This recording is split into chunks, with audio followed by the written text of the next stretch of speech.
What's up guys, Ryan here from Mudgunner, and today I have an exciting video to share with you. We are going to do an unboxing video, and I got a new gun from Griffin Armament. So they did send this to me. I've been waiting for this one for a little bit because it's in a cool color that they were waiting to get. So yeah, we're just going to get right into it. This is going to be a Griffin Armament PSD. So this is their 9.5-inch 300 blackout, and I specifically got it in their Terra Brown color. So it is very cool looking. I got to see it at SHOT Show this year, and then like I said, we've just kind of been waiting on it to be available. So I'm very excited for this. Got it in a really nice looking box, and we're gonna see this together. Also, I got it with FDE furniture. All the pictures I've seen is with black furniture, so I'm really hoping it looks good with FDE furniture. Is there more tape? No, there's tape right here. And someone is walking in right now, so we're gonna have to help them in just a sec. I'm at work right now, so I got this is a tax stamp item. Let's look at this real fast. Ooh, that is pretty. Look at that.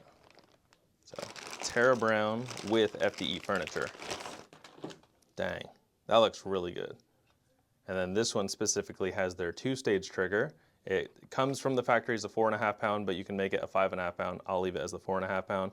And then it should have the 50-degree safety selector. Sweet. So, put this on real fast, and then we gotta pause for a second.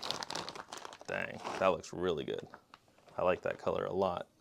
So it has the flat dark earth furniture. It's in the Terra Brown color. This one has their flip-up sights. And then it's got the Terra Brown snatch charging handle. Got magazine. And another rail panel right here. I'll pop this on real fast.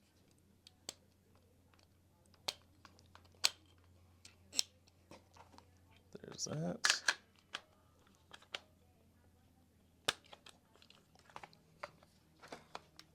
It's a little stiff when they're new. There we go. Check that out. That is really pretty.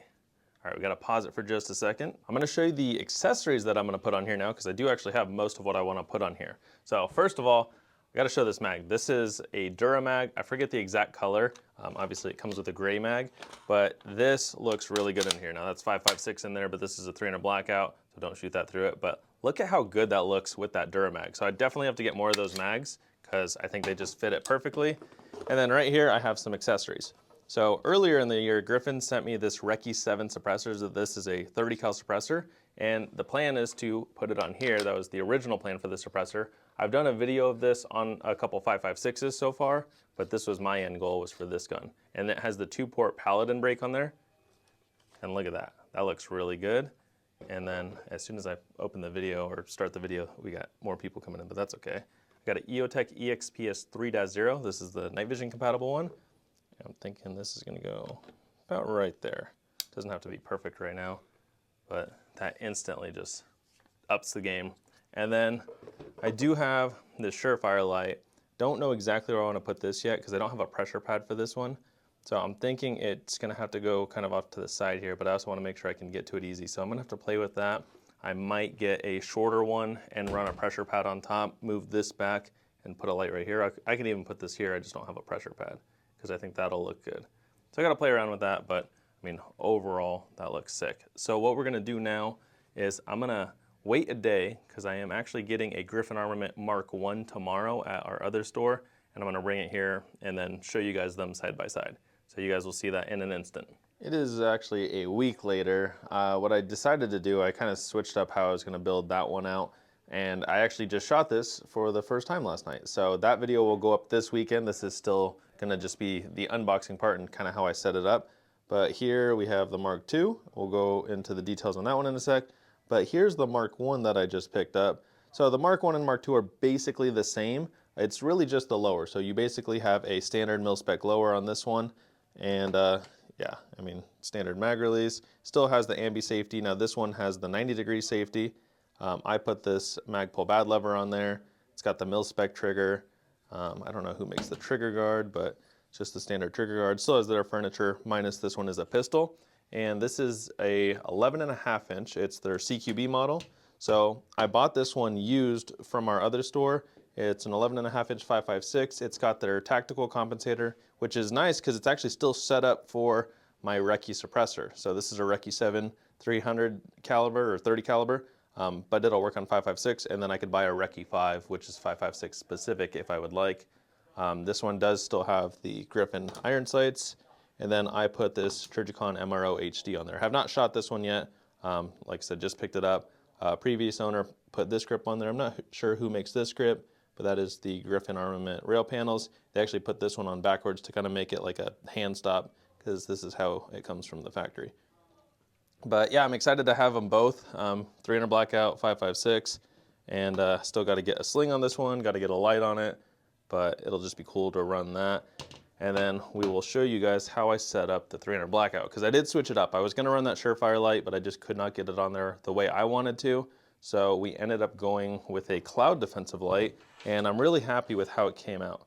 So this is the Cloud Defensive Rain 3.0. It's the full size one, not the little mini, because I wanted to get it as far forward as I can to get past the suppressor.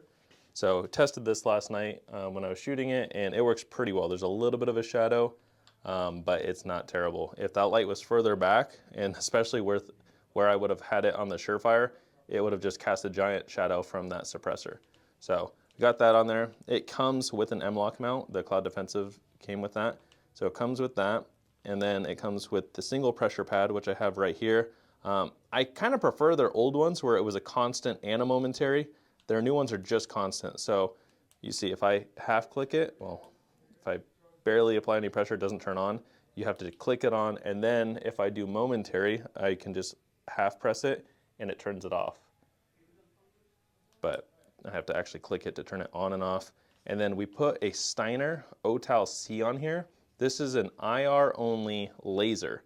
So it's gonna be my first time using something like this. I actually did not get to use it last night, but yeah, normally I would like an IR illuminator and laser in one.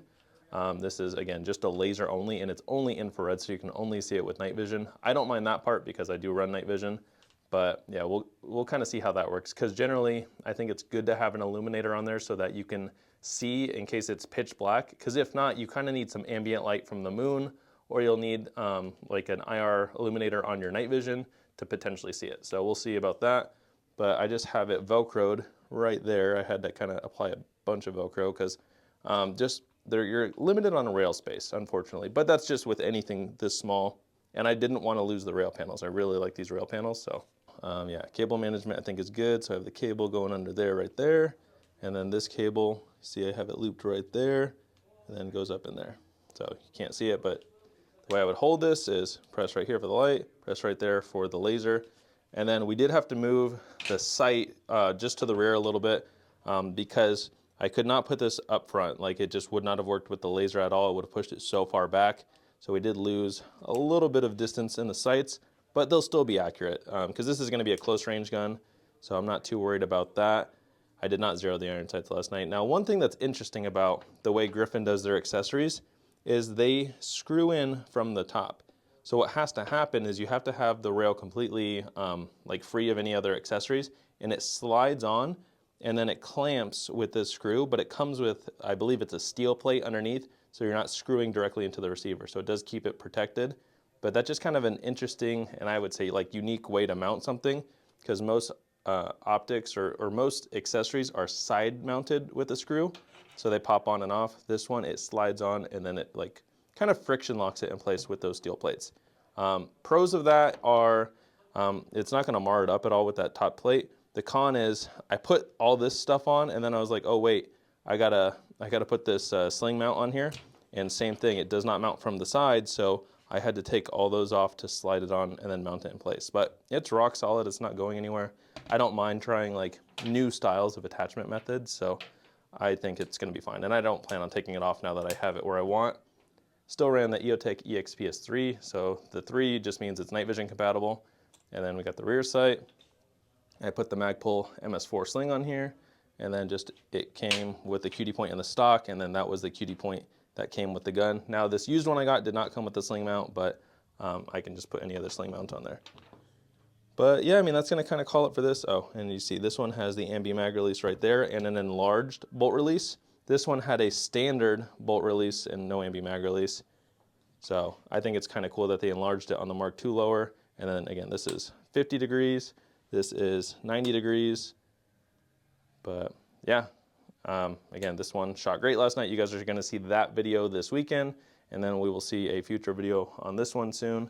But yeah, I just want to thank Griffin Armament again for sending out this Mark II PSD. And yeah, I just really dig that Terra Brown color. It looks great. So thank you guys for watching and stay tuned for my upcoming videos.